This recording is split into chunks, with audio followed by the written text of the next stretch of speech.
जीवन में समता प्राप्त करने के लिए अनेक मार्ग हैं।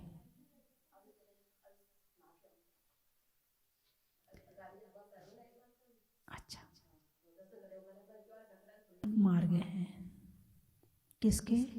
समता प्राप्ति के, जिनमें से कई मार्गों पर चर्चा हुई। 4 अनुयोग पर चर्चा चल रही है कि प्रथमानुयोग को पढ़ने से, मनन करने से, चिंतन करने से, स्मरण करने से जीवन में समता आती है ना। दूसरा अनुयोग है कर्णानुयोग। नाम तो सुना होगा ना? हाँ, नाम तो सुना है, कभी कभी सुन लेते हैं। नाम तो सुना है कर्णानुयोग, कर्ण अनुयोग। अनुयोग का मतलब होता है द्वार, और करण का मतलब होता है परिणाम, भाव। करण यानी परिणाम। करण का मतलब इंद्रिय भी होता है, करण का मतलब उपकरण भी होता है, लेकिन यहाँ पर कर्णानुयोग शब्द जहाँ आएगा वहाँ आएगा परिणामों का अनुयोग, परिणामों का द्वार। तो कर्णानुयोग के ग्रंथों में क्या है? कौन कौन से हैं कर्णानुयोग के ग्रंथ? जीव कांड, कर्म कांड, है ना, और जितने अपने धवला के ग्रंथ हैं, सिद्धांत ग्रंथ जिसको कहते हैं, तत्वार्थ सूत्र है, ये कर्णानुयोग के ग्रंथ हैं, जिसमें भावों की विशेष चर्चा होती है, परिणामों की ही चर्चा होती है, इसके अलावा कुछ होता ही नहीं है। परिणाम, सांसारिक परिणाम में 5 भाव होते हैं, जैसे औदैक, उपशम, क्षय उपशम, है ना। तो ये जो भाव होते हैं पारिणामिक आदि, तो इन सारे भावों की चर्चा कर्णानुयोग में है। 5 प्रकार के जो भाव होते हैं, तो उन भावों की चर्चा किस में है? कर्णानुयोग में। फिर 10 तरह के करण होते हैं, 10 करण बोलते हैं जिसे, बंध, उदय, सत्व, उपशम, निधत्ति, निकाचित, उत्कर्षण, अपकर्षण। ये भावों के करण की स्थितियां होती हैं। क्या होती हैं? स्थितियां होती हैं। उदय, बंध, सत्व, इतना तो आप जानते होंगे। कर्मों का उदय चल रहा है, कर्मों का बंध होता है, कर्म सत्ता में पड़े हुए हैं, इतना तो आप जानते होंगे, है ना। इसकी चर्चा बाद में करूँगी, पहले कर्णानुयोग की चर्चा करें। इसी तरह से और क्या होता है, तो गुण स्थान की चर्चा होती है कर्णानुयोग में। गुण स्थान जानते हो? सुना तो है, नाम तो सुना है, जानते नहीं है। हाँ, सुना है कि 4था गुण स्थान श्रावक का होता है और 6वां गुण स्थान मुनिराज का होता है। हाँ, इतना तो सुना है, इससे आगे नहीं जानते हैं बस। और आप बता दो तो सुन लेंगे, और नहीं तो हमें इन गुण स्थानों से कोई मतलब नहीं है। जिन्हें गुण स्थानों से मतलब नहीं है वो प्राप्त कैसे करेगा? जिसे छत पर नहीं जाना है वो सीढ़ी क्यों चढ़ेगा? जिसे मोक्ष नहीं जाना है वो गुण स्थान को क्यों जानेगा? गुण स्थान तो सीढ़ी है, सीढ़ी। क्या है? सीढ़ी। परिणाम बताते हैं तुम कौन से गुण स्थान में हो। परिणाम बताते हैं, भाव बताते हैं कि तुम कौन से गुण स्थान में हो। किसी की निंदा कर रहे हो, पहला गुण स्थान है। नीच गोत्र का बंध कहाँ होता है? पहले गुण स्थान में। कहाँ होता है? पहले गुण स्थान में। और आप किसी की यदि निंदा कर रहे हो, तो यदि 4थे में आप पूजा पाठ करके आए, बढ़िया भक्ति भाव करके आए, और आपने मंदिर के कोने में खड़े होकर किसी की निंदा कर दी, तो क्या हुआ? गुण स्थान फटाक से नीचे आ जाएगा। तो गुण स्थान किन भावों से चढ़ा जाता है और किन भावों से उतर जाते हैं गुण स्थान से। यदि गुण स्थान की चर्चा करेंगे, गुण स्थान को पढ़ेंगे, समझेंगे तो पता चलेगा और फिर प्रणाम को पकड़ पाओगे। छत पर जाना है वो सीढ़ियाँ चढ़ेगा, और जिसे छत पर नहीं जाना है वो सीढ़ियाँ नहीं चढ़ेगा। जिसे मोक्ष जाना है वो गुणस्थान चढ़ने के भाव बनाएगा, और जिसे मोक्ष नहीं जाना है वो गुणस्थान को जानने का ही प्रयास नहीं करेगा क्या होता है गुणस्थान। ये तो जिसके अंदर ऊपर जाने की भावना है वही शास्त्र में जाएगा, और जिसके अंदर ऊपर जाने की भावना नहीं है वो शास्त्र में जाने वाला नहीं है। फुर्सत ही नहीं उसके पास में। फुर्सत तो बहुत है। अभी आपको होटल जाना हो बच्चों के साथ में तो फुर्सत मिल जाएगी। अभी कोई नई डिश बनानी हो रसोई में तो टाइम मिल जाएगा, है ना। अभी मार्केटिंग करने जाने, शॉपिंग करने के लिए जाना हो तो टाइम मिल जाएगा, है ना। अभी पड़ोसन से गपशप करनी हो तो टाइम मिल जाएगा। अभी किसी का मोबाइल आ जाए तो आधा घंटा बात भी आराम से कर सकते हो, टाइम मिल जाएगा। लेकिन स्वाध्याय के लिए क्या करें, टाइम ही नहीं मिलता है। यही होता ना, इतने काम है घर में कि स्वाध्याय करने का टाइम ही नहीं मिलता है। जिसको टाइम ही नहीं मिलता है ना, समझना आने वाले समय में उसे कर्म भुगतने से टाइम नहीं मिलेगा। वो कर्म ही भोगता रहेगा। अभी तो भोग ही रहा है, आगे और भोगता रहेगा। वो केवल कर्म फल पर ही जीता रहेगा। एक होता है कर्म फल चेतना, एक होती है कर्म चेतना, और एक होती है ज्ञान चेतना। 3 तरह की चेतना होती है। कर्म फल चेतना किसे कहते हैं? जो जीव केवल कर्मों का ही फल भुगत रहा है। इसमें 1 इंद्री से लेके 4 इंद्री तक तो गारंटी से वो ही है जो कर्मों का फल ही भुगत रहे हैं, जिनके जीवन में पुरुषार्थ नाम की चीज नहीं है। वो 1 इंद्री से 4 इंद्री तक है। अब पंचेंद्री में 2 तरह के हो गए, 3 तरह के हो गए। पहले तो 2 तरह के ले। पहले वो जो केवल कर्मों का फल भोग रहे हैं, ना ये नहीं जानते कि कर्म क्या होता है, बंध क्या होता है, उदय क्या होता है, कैसे परिणाम संभालने चाहिए, कैसे भाव सुधारने चाहिए, जानता भी नहीं और करता भी नहीं है। वो भी कर्म फल चेतना की गिनती में आ गया। केवल कर्म का फल भोग रहा है।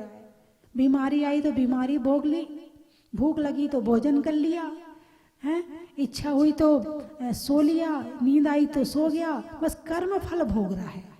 उसी में फिर दूसरे तरह के ज्ञान चेतना वाले होते हैं। तो ज्ञान चेतना उत्तम मध्यम जघन्य के भेद से, तो जघन्य तो होती है 4थे गुण स्थान में, कि जिसने ये जान लिया कि मैं कौन हूँ, मैं आत्मा हूँ, मुझे अपने आत्मा का कल्याण करना है, मुझे कर्मों का नाश करना है, मुझे पापों से बचना है। 8 मूल गुण धारण कर लिए, सप्त व्यसन का त्याग कर दिया, 5 उदंबर प्रहलादी का त्याग कर दिया, 3 मध्य मधु मकार जो है उनका त्याग कर दिया। और वो आगे बढ़ने का प्रयास है। वो दिन कब आएगा जब मैं प्रतिमा लूँगा, वो दिन कब आएगा जब मैं प्रतिमा लेकर आगे बढ़ूँगा। 4थे गुण स्थान वाला बैठकर सामायिक भी करता है, चिंतन मनन भी करता है। उसकी जघन्य ज्ञान चेतना शुरू हो गई, शुरू हुई, अभी पूरी नहीं हुई, अभी शुरुआत हुई है। फिर 5वें गुण स्थान, 6ठे गुण स्थान में इसका रूप चारित्र के साथ में और भी निकल के आएगा। चारित्र धारण करने का मतलब है कि आपने पुरुषार्थ प्रारंभ कर दिया। उपवास व्रत करने का मतलब है कि आपने पुरुषार्थ प्रारंभ कर दिया। अभिषेक पूजा आदि करने का मतलब है कि आपने पुरुषार्थ प्रारंभ कर दिया। तो ये पुरुषार्थ प्रारंभ किया है। फिर 6वें गुण स्थान में भी संयम, सक्रिय संयम है, क्रिया सहित संयम है। लेकिन जब निष्क्रिय अवस्था आती है, निष्क्रिय का मतलब ध्यान अवस्था, बाहर की तरफ से निष्क्रिय और अंदर की तरफ से पूरे सक्रिय। बाहर की तरफ से पूरे पूर्ण रूप से निष्क्रिय, कुछ नहीं पता बाहर क्या हो रहा, बिल्कुल बैठे हैं और आत्मा के ध्यान में चल रहे हैं। और वो जो होता है वहां से ज्ञान चेतना, जो वास्तविक ज्ञान चेतना वो शुरू होती है और फिर पूर्ण होती है ये जाकर के 14वें गुण स्थान में। और सिद्ध भगवान केवल ज्ञान चेतना वाले हैं। उनके पास क्या बचा है? केवल ज्ञान चेतना में ज्ञान ही उनका शुद्ध हो गया है। यदि किसी को शुद्ध करना है तो वो है ज्ञान। अभी ज्ञान अशुद्ध है, गलत जगह जा रहा है, क्रोध में जाता है, मान में जाता है, मायाचारी में जाता है, झूठ बोलने में जाता है, दूसरों की निंदा बुराई करने में जाता। बिना ज्ञान के कर सकते हो क्या? अरे बोलिए ना, बिना ज्ञान के निंदा हो सकती है क्या? बिना ज्ञान के चुगली हो सकती है क्या? जितना ज्यादा ज्ञान होगा उतना बढ़िया क्रोध करोगे, जितना ज्यादा ज्ञान होगा उतनी पकड़ अच्छी होगी क्रोध करने में, जितना ज्यादा ज्ञान होगा चोरी उतने तरीके से करोगे। अज्ञानी व्यक्ति चोरी कर सकता है क्या? नहीं कर सकता, कहेगा बुद्धू है, इसको तो सामान उठाना भी नहीं आता है, उसको तो बुद्धू की गिनती में डाल दोगे तुम, है? तो ज्ञान अभी अशुद्ध जगह जाकर के अशुद्ध हो रहा है, और यदि ज्ञान को शुद्ध करना है तो इनकी संगति से दूर होना पड़ेगा। किनकी संगति से? क्रोध, मान, माया, लोभ, हिंसा, झूठ, चोरी, कुशील, परिग्रह, राग, द्वेष और मोह, इन्होंने हमारे ज्ञान को गंदा कर दिया है, इसीलिए दुखी। और इनकी संगति छोड़ दें तो सुखी। जिसको क्रोध नहीं आता है वो सुखी है कि दुखी है? सुखी है। मान कषाय नहीं आती जिसको, वो अपने अपने में लीन रहता है, अपना स्वाध्याय करता, अपना मन अपने हिसाब से रहता है। मान कषाय, उसे दिखाने की, दिखावा करने की जरूरत ही नहीं है। जिसको दिखावा करने की जरूरत नहीं है उसे इकट्ठा करने की जरूरत नहीं है। क्या? जिसे दिखावा करने की जरूरत नहीं है उसे इकट्ठा करने की भी जरूरत नहीं है। और जिसे इकट्ठा करने की जरूरत नहीं है, मात्र दाल रोटी में शांति से रह रहा है, तो क्या होगा उससे? पेट भरने के लिए तो तुम 4 घंटे की कमाई दिन में 4 घंटा कमाओगे तो आराम से तुम्हारा पेट भर सकता है, ठीक है ना? और यदि पेट ही भरनी है तो सुबह 10 बजे से रात को 11 बजे तक बैठे रहो दुकान में।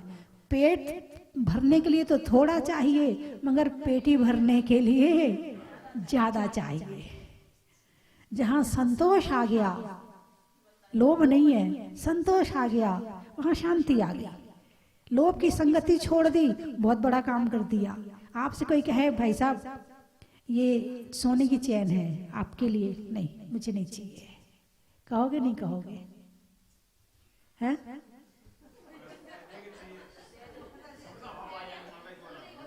सोने की चैन कोई आपको दे रहा है तो आप ये कहोगे भाई साहब मेरे घर में है ना, बहुत बड़ी है, 3 चैन मेरी पत्नी ने वैसी पहले से बनवा के मुझे दे रखी, मैं तो एक भी नहीं चाहता था, लेकिन मेरी पत्नी मेरी इतनी चिंता करती है कि 3-3 चैन बनवा के दे रखी उसने, तो वही मैं कम पहन पाता हूँ, आप ही लेकर क्या करूँगा? बोलिए ऐसा बोलोगे? नहीं बोलोगे। कोई आपको डायमंड सेट दे, फिर आपसे कहे कि हाँ प्लीज ले लो ना, आप कहोगे नहीं नहीं मुझे नहीं चाहिए है आपके अंदर ताकत मना करने की? है शक्ति आपके अंदर मना करने की मुझे डायमंड सेट नहीं चाहिए? कोई आपको अच्छा चलो 1000 रुपए दे रहा है, मना करने की शक्ति है आपके अंदर?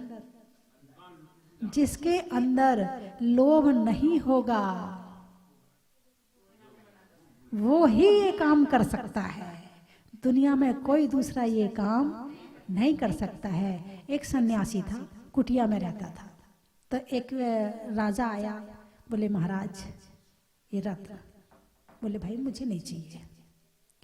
बोले महाराज ले लो, ये झोपड़ी देखो आपकी टूटी फूटी है, जगह जगह से पानी हवा घुस रही है, आप परेशान होते हैं, ले लो ठीक है करवा लेना, इसमें बहुत पैसा आ जाएगा इन रत्नों से।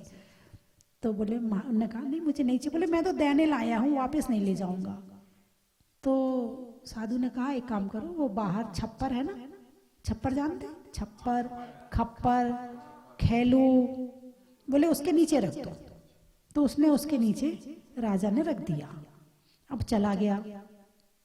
कुछ दिनों के बाद में फिर राजा आया, बोले महाराज आपने झोपड़ी नहीं सुधरवाई। बोले जरूरत क्या है, मैं तो चाहता हूँ कि मैं तो अंबर के नीचे रहूं, दिशाओं को ओढ़ूं, लेकिन फिर भी झोपड़ी मिल रही है तो चलो मैं रह लेता हूँ, कोई बात नहीं है। तो बोलो मैंने आपको रत्न दिया था उसका आपने क्या किया? बोले जहां आप रख गए थे वहीं से उठा लो।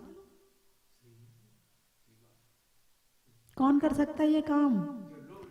जिसके अंदर लोभ नहीं होगा, लोभी व्यक्ति तो ला भाई और लिया और लिया, कहते ना लाला। लाला जानते कहाँ? देखो हरियाणा में लाला बोलते हैं दुकानदार को, बनिया को लाला बोलते हैं। वहाँ पर जो दुकान में बैठते हैं तो उनको लाला बोलते हैं। और एमपी में लाला बोलते हैं दमान जी को, कंवर साहब को, बोले लाला जी आ गए। अब इन दोनों का नाम लाला क्यों पड़ा? अब जैसे वो दुकानदार है तो दिन भर ग्राहक उससे कहता ला ला ला है। अब ऐसे जो कंवर साहब हैं जब भी ससुराल जाते हैं ला, हर बार टीका ला ला ला, तो ये आ गए लेने के लिए तो हो गए लाला हैं। और कहीं पर बच्चों को लाला बोलते हैं, तो बच्चे भी क्या करते हैं सारे दिन, मम्मी ये दे दो, मम्मी वो दे दो, मम्मी वो दे दो। बच्चे भी यही करते हैं, तो बच्चों को भी लाला बोलते हैं। और यूपी में बच्ची को लाली बोलते हैं, लाली बोलते हैं यूपी में बच्ची को। तो ये नाम भी बड़े सार्थक रखे गए हैं, बोलते तो हो समझते नहीं हो। तो बात चल रही है ज्ञान की, कर्म फल चेतना, कर्म चेतना और ज्ञान चेतना। यदि आप दिन भर में अपने परिणाम नहीं पकड़ते हो, भावों को नहीं पकड़ते हो कि मेरे इस समय भाव क्या हैं, मेरे इस समय परिणाम क्या हैं, मुझे अच्छे परिणाम बनाने हैं, मुझे बुरे परिणामों को हटना है, केवल आप कर्म फल को ही भोग रहे हो, आपने ज्ञान नहीं लगाया, तो आप एक इंद्रिय से लेके जो 4 इंद्रिय तक के जीव हैं उनके समान ही हैं।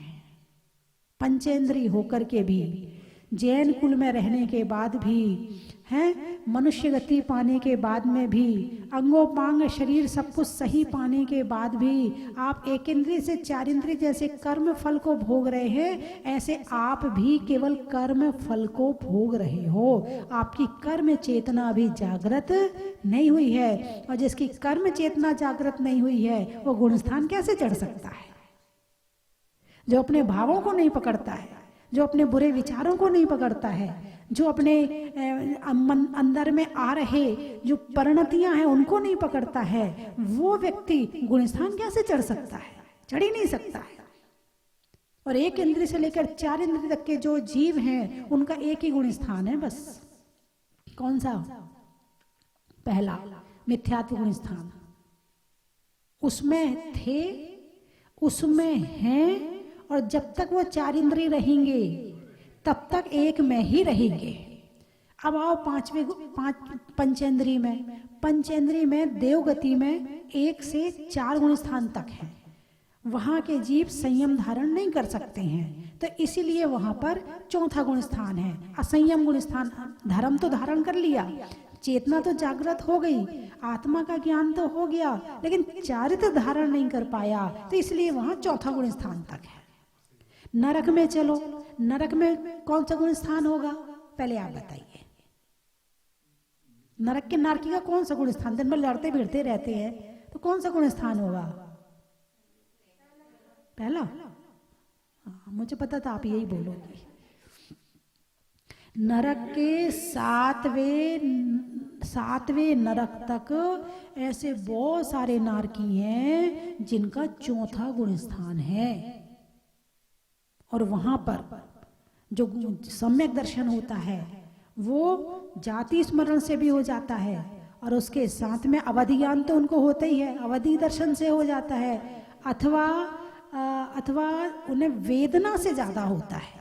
जब वहाँ वेदना ज़्यादा मिलती है और पूर्व जन्म की याद आती है कि अरे मुझे सब कुछ मिला था, जैन धर्म मिला था, जैन कुल मिला था, प्रवचन मिले थे, स्वाध्याय मिला था, और मैंने कुछ नहीं किया, और ये आत्मा नरक में आ गई है और इतने दुखों को प्राप्त कर रही है, वहाँ उसे आत्मा का ज्ञान होता है, तब वहाँ उसे सम्यक दर्शन की प्राप्ति हो जाती है।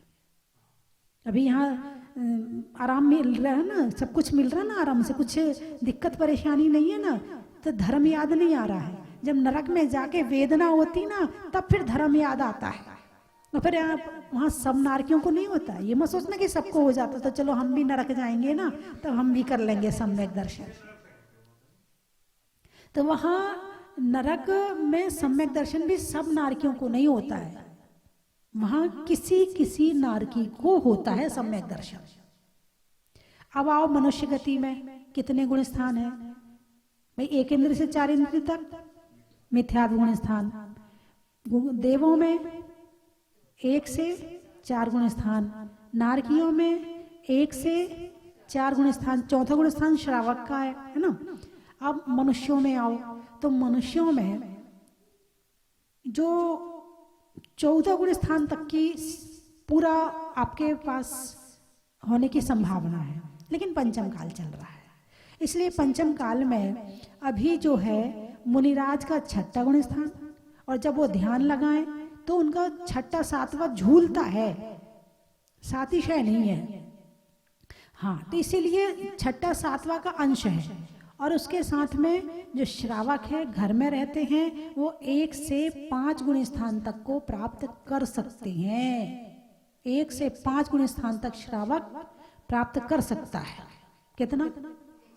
हाँ। अब सम्यक दर्शन प्राप्त होने पर क्या होता है, और जब चौथा गुण स्थान आता है तो क्या विशेषता आती है? मतलब भाई कुछ मिलना चाहिए ना, है ना। जब चौथा गुण स्थान हम प्राप्त करें तो हमें कुछ रिजल्ट तो मिलना चाहिए, तब तो हम प्राप्त करें। तो एक माला मिथ्या दृष्टि फेरता है, एक माला चौथे गुण स्थान पर वाला फेरता है, एक माला 5वें गुण स्थान वाला फेरता है, और एक माला 6ठे गुण स्थान वाला फेरता है। और दोनों के कर्म निर्जरा में असंख्यात गुना अंतर होता है। पाप कर्म मिथ्या दृष्टि ने फेरा, थोड़ा सा कर्म झरा पाप कर्म। चौथे गुण स्थान वाले ने फेरा, उससे असंख्यात गुना पाप कर्म झर गया। उससे 5वें गुण स्थान वाले ने फेरा, उससे ज्यादा कर्म झर गया। और उन मुनिराज ने फेरा तो बहुत सारे पाप कर्मों की निर्जरा हो गई। ये है सम्यक दर्शन प्राप्त करने का फल। और क्या है सम्यक दर्शन प्राप्त करने का फल? एक दिन और बताया था, और याद दिला दूं मैं आपको।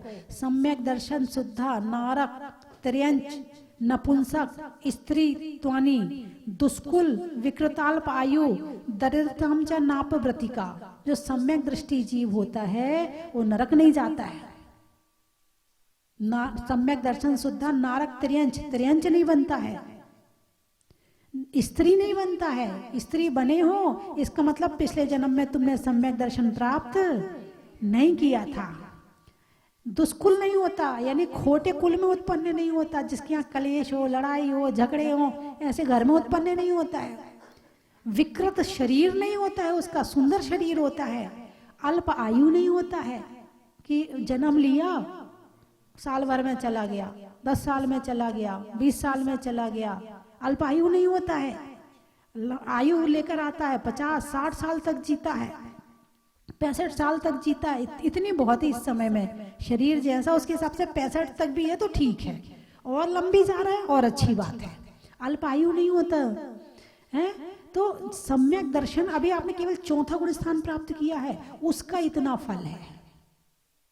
केवल चौथा गुण स्थान, अभी आपने कुछ नहीं किया, केवल सप्त व्यसन का त्याग किया है, ठीक है। आपने अष्टमूल गुण धारण किए हैं, आपने अशुद्ध भोजन का त्याग किया। इसमें बाजार का खाना भी आ जाएगा इसमें, क्योंकि वहाँ बहुत हिंसा। जैसे मान लो आपको मैं बता दूं, एक बार मेरा मन हुआ, बहुत घर में थी, बहुत छोटी थी, तो मेरे मन में आया कि मुझे सूजी का हलवा खाना, क्योंकि मैं स्कूल में जो सहेली थी उसका सूजी का हलवा खा के आई थी, तो मुझे लगा मैं घर में बनाऊंगी।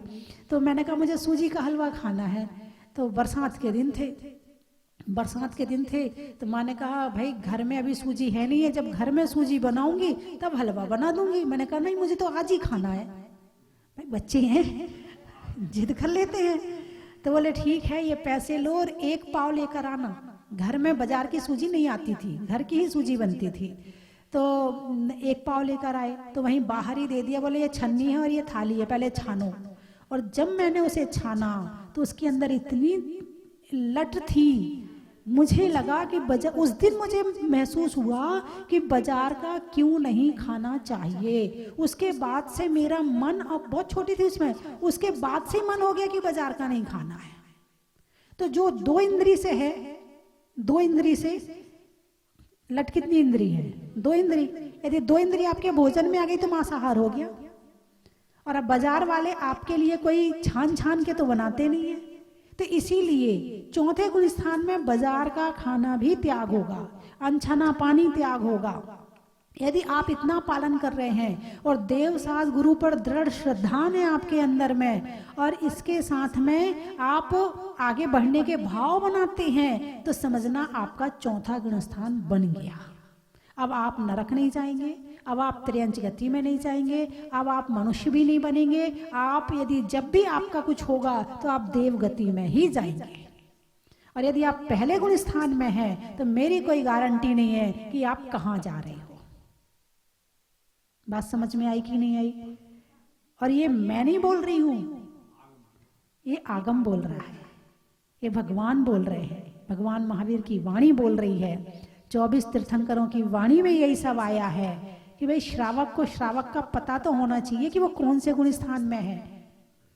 तो मैंने बताया कि करुणानि योग पढ़ने से समता आती है। अब इतना काम नहीं कर रहे हो तो मन में छटपटाहट है कि नहीं है कि मुझे ऐसा करना है, मुझे नरक नहीं जाना है, मुझे त्रियंच गति में नहीं जाना है, मुझे आत्मा का कल्याण करना है। ऐसी भावना यदि मन में पैदा हो गई है और आप इतना पालन कर रहे हैं तो समझना आपका चौथा गुण स्थान निश्चित है। हालांकि कर्णानियों के हिसाब से देखें तो कर्णानियों के हिसाब से अनंतानुबंधी की 4 क्रोधमान माया लोभ और दर्शन मोहिनी की मिथ्यात्व, सम्यक मिथ्यात्व, सम्यक प्रकृति, इनके 6 उपशम और 6 उपशम से सम्यक दर्शन प्राप्त होता। करुणानियोग का तो ये रिजल्ट है, लेकिन जो मैंने अभी बताया है ये प्रथमानियोग के हिसाब से सम्यक दर्शन है।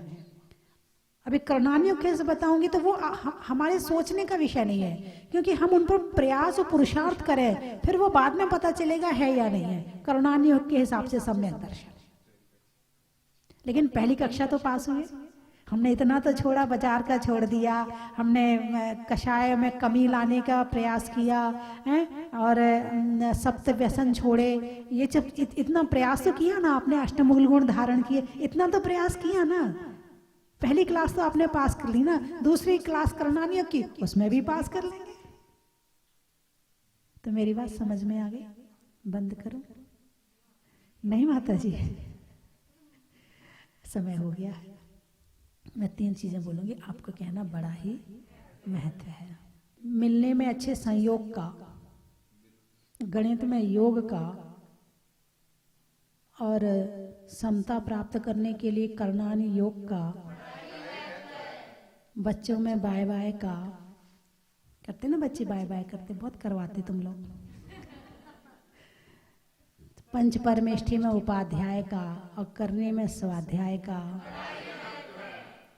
भारत में राजस्थान का, देने में दान का, और जीवों के लिए ऊपर चढ़ने में गुण स्थान का।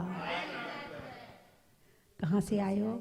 एटा, माँ के बेटा का, सावन की घटा का और आने वालों में एटा का, राम की सिया का, सावन में बिया का और आने वालों में अकोड़िया का। बड़ा ही महत्व है। पक्ष में सुधी का, मंदिर में वेदी का और आने वालों में बूंदी का। बड़ा ही महत्व है। रसोई में पटा का, सावन की घटा का और आने वालों में कोटा का। वृक्षों में बड़ का, बड़ की जड़ का, आने वालों में चित्तौड़गढ़ का। बड़ा ही महत्व है। महिलाओं में कड़ा का, गर्मी में घड़ा का और आने वालों में भीलवाड़ा का। बड़ा ही महत्व है। दवाई की गोली का, कोयल की मीठी बोली का और आने वालों में सिंगोली का। बड़ा ही महत्व है। महुआ। रिश्तों में बुआ का, पक्षियों में सुआ का और आने वालों में महुआ का। बड़ा ही महत्व है। त्रियंचों में बिल्ली का, डंडा में गिल्ली का, आने वालों में दिल्ली का। महत्व है। गाने में सुर का, नृत्य में नूपुर का और आने वालों में उदयपुर और नागपुर का। बड़ा ही महत्व है। बच्चों के लिए माँ की गोद का, होने में बोध का और आने वालों में धामनोद का। बड़ा ही महत्व है। गर्मी में हवा का, रुपयों में सवा का और आने वालों में खंडवा का। बड़ा ही महत्व है। हो तो गया, 3 कोटा हो गए क्या? हरिद्वार, अच्छा। शास्त्रों में समय सार का, तीर्थों में गिरनार का और आने वालों में हरिद्वार का। बड़ा ही महत्व है। सुबह के बाद शाम का, सिर दर्द में बाम का और आने वालों में रतलाम का। बड़ा ही महत्व है। दूधू, दिखाने में जादू का, घर में दादू का और आने वालों में दूधू का। बड़ा ही महत्व है। बागलू, बगरू, अच्छा। राजस्थान में चुरू का, काम करने में शुरू का और आने वालों में बगरू का। बड़ा ही महत्व है। बोले 24 भगवान। मैं जाजपुर कल रात को आया था। मेरा को इतना अच्छा लगा कि दिगंबर जैन समाज का जो भी निर्माण कार्य चल रहा है उसमें सर्वश्रेष्ठ है। इतनी अच्छी प्लानिंग, एक मंदिर बनाना और उस मंदिर का भव्य निर्माण करना। मतलब साधारणतः देखा जाता है कि कई सारे मंदिर क्षेत्र में बन जाते हैं, लेकिन किसकी भी गरिमा, मंदिर सब अच्छे होते हैं लेकिन किसकी भी जो गरिमा होती है उसका ख्याल कम रखा जाता है। स्वस्तिमती माता जी ने जो शानदार निर्माण करवाया है, अद्वितीय कहता हूँ मैं, आज की तारीख में इतना अच्छा निर्माण देखने में नहीं आता है और मात्र 6 साल में करवाया। मैं निश्चित रूप से यहाँ के ट्रस्टियों को और माता जी को इसके लिए धन्यवाद देता हूँ, बधाई देता हूँ कि बहुत शानदार काम किया। जय जिनेंद्र बंधुओं, एक अद्वितीय जिनालय का द्वितीय वार्षिक उत्सव आने वाली 7 फरवरी 2022 स्वस्थिधाम जहाजपुर में आयोजित हो रहा है। परम पूज्य आचार्य श्री अनुभव सागर जी महाराज के सत्संग पावन सानिध्य में मैं आपको सादर आमंत्रित करता हूं।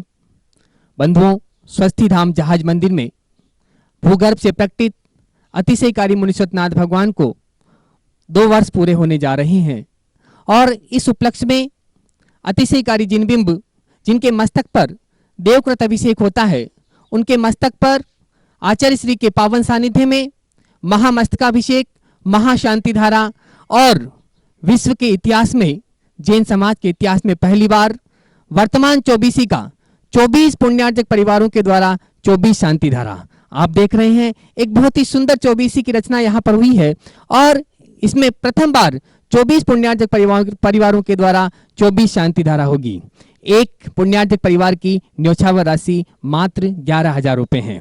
पूरे कार्यक्रम की रिकॉर्डिंग पारस चैनल पे दिखाई जाएगी। तो बंधुओं, सौभाग्य आपको बुला रहा है, आप यहाँ पर आए। यदि आप नहीं आ सकते हैं तो भी आप अपने परिवार का नाम उस दिन शांति धारा में लिखवा सकते हैं। बड़े माँ बाप के मस्तक पे शांति धारा होगी, उसमें भी आपका नाम बोला जाएगा। साथ ही जो 24 में शांति धारा होगी उसमें आप पुण्यार्जक बनकर के पुण्य कमा सकते हैं। आप अपनी स्वीकृति 9782063107 इन नंबरों पे दे सकते हैं। धन्यवाद। जन की थाल को सजाओ रे आज, रत्नों की थाल को भर लाओ रे आज।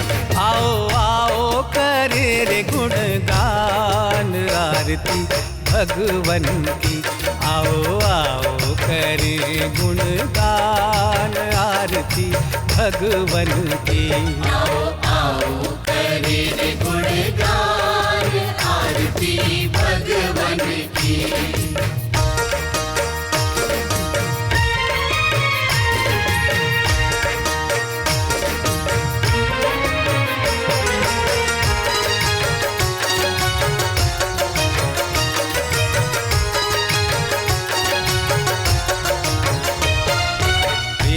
सुमित्र के राज दुलारे, माँ पद्मा जी के नैनों के तारे।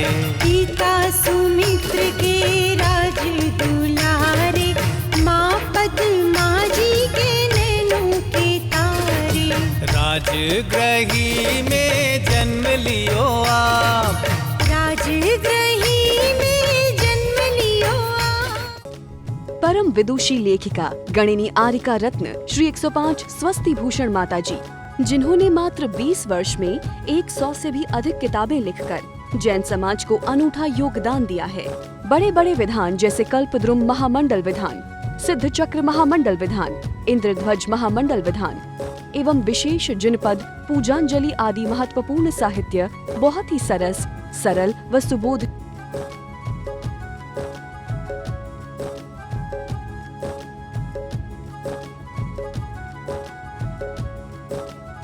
करने हेतु आज ही संपर्क करें। संपर्क सूत्र 7906062500 98683456768।